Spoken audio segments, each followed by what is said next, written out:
name's Hirchert. I've lived in Heartland since 1977. The book I'm reading from today is The Gulag Archipelago by Alexander Solzhenitsyn, which was published in 1973.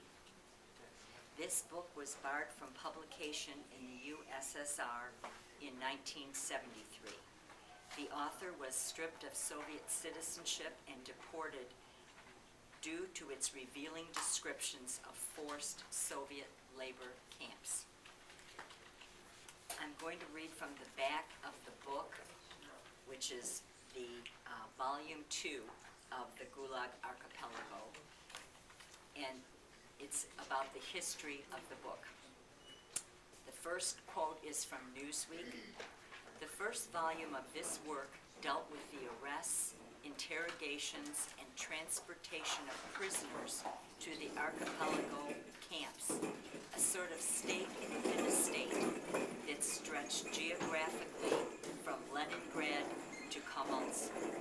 Volume 2 is concerned with the daily life and death of the prisoners, among whom Solzhenitsyn spent 8 years, having been arrested for writing letters critical of Stalin. From the New York Times Book Review, here the extended metaphor of the archipelago is joined by an image that informs Solzhenitsyn's novel, The Cancer Ward. Evoking his own experience of cancer, he perceives the camps as a tumor that in metastasizing infected the whole nation with its poison. Solzhenitsyn believes that the individual, armed with truth and right alone, can move tyrants, subvert power, and alter the course of history. From the Saturday Review of Books, he relates the stories of named individuals, the army officer who tries to uphold class distinctions between himself and the other prisoners, and the man who hangs himself on the day he is to be released. I've picked about 12 quotes from the book that I'd like to read. And I'll just pause in between each quote rather than repeat the name of the book and the author.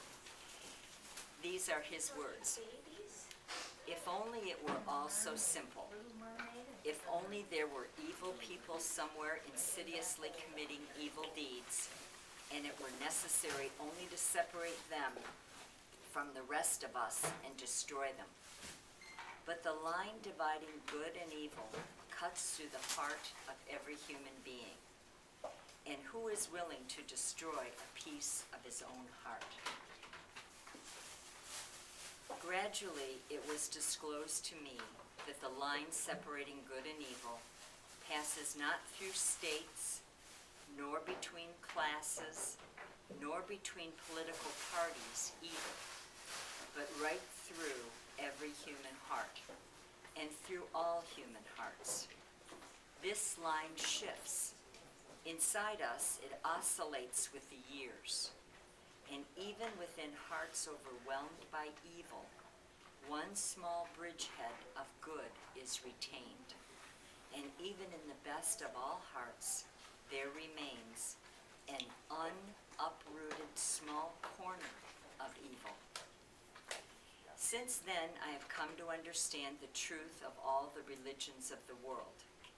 They struggle with the evil inside a human being, inside every human being. It is impossible to expel evil from the world in its entirety, but it is possible to constrict it within each person. In keeping silent about evil, in burying it so deep within us that no sign of it appears on the surface, we are implanting it, and it will rise up 1,000-fold in the future. When we neither punish nor reproach evildoers, we are not simply protecting their trivial old age. We are thereby ripping the foundations of justice from beneath new generations. What about the main thing in life, all its riddles? If you want, I'll spell it out for you right now. Do not pursue what is illusory, property and position, all that is gained at the expense of your nerves, decade after decade, and is confiscated in one fell night. Live with a steady superiority over life. Don't be afraid of misfortune, and do not yearn for happiness. It is, after all the same. The bitter doesn't last forever, and the sweet never fills the cup to overflowing. It is enough if you don't freeze in the cold, and if thirst and hunger don't claw at your insides. If your back isn't broken, if your feet can walk, if both arms can bend, if both eyes can see, if both ears hear, then whom should you envy? And why? Our envy of others devours us most of all. Rub your eyes and purify your heart, and prize above all else in the world those who love you and who wish you well. Do not hurt them or scold them, and never part from any of them in anger. After all, you simply do not know. It may be your last act before your arrest, and that will be how you are imprinted on their memory. Bless you, prison. Bless you for being in my life. For there, lying upon the rotting prison straw, I came to realize that the object of life is not prosperity as we are made to believe, but the maturity of the human soul. At what point, then, should one resist? When one's belt is taken away? When one is ordered to face into a corner? When one crosses the threshold of one's home? An arrest consists of a series of incidental irrelevancies, of a multitude of things that do not matter, and there seems no point in arguing about one of them individually. And yet, all these incidental irrelevancies taken together implacably constitute the arrest. How do people get to this clandestine archipelago?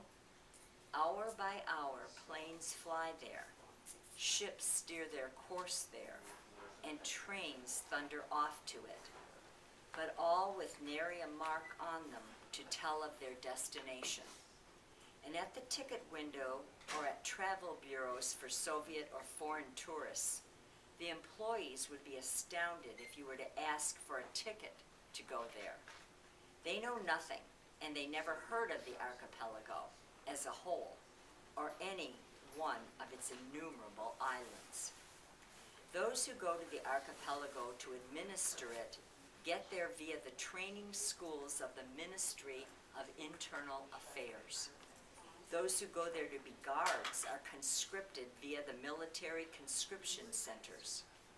And those who, like you and me, dear reader, go there to die, must get there solely and compulsorily via arrest.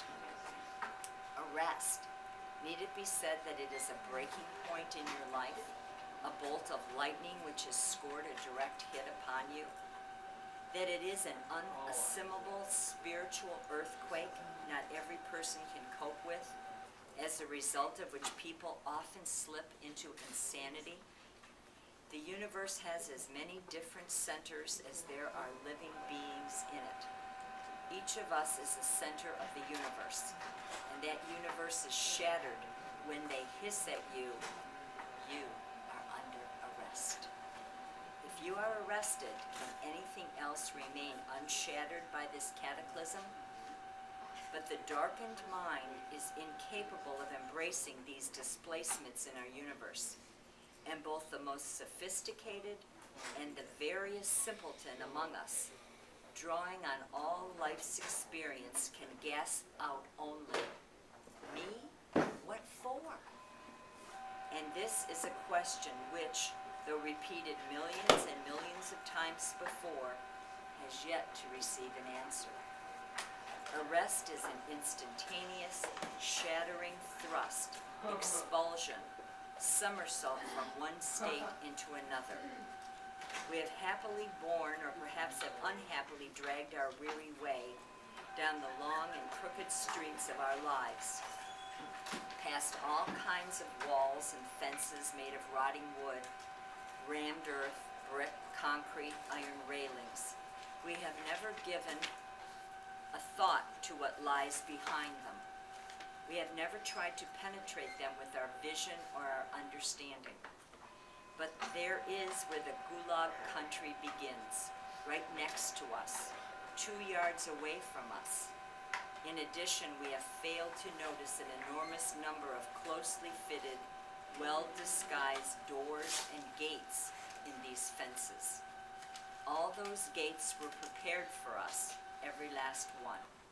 And all of a sudden, the fateful gate swings quickly open, and 4 white male hands, unaccustomed to physical labor, but nonetheless strong and tenacious, grab us by the leg, arm, collar, cap, ear, and drag us in like a sack. And the gate behind us, the gate to our past life, is slammed shut once and for all. That's all there is to it. You are arrested. And you'll find nothing better to respond with than a lamb-like bleat. Me? What for? That's what arrest is. It's a blinding flash and a blow which shifts the present instantly into the past, and the impossible into omnipotent actuality. That's all. And neither for the first hour nor for the first day will you be able to grasp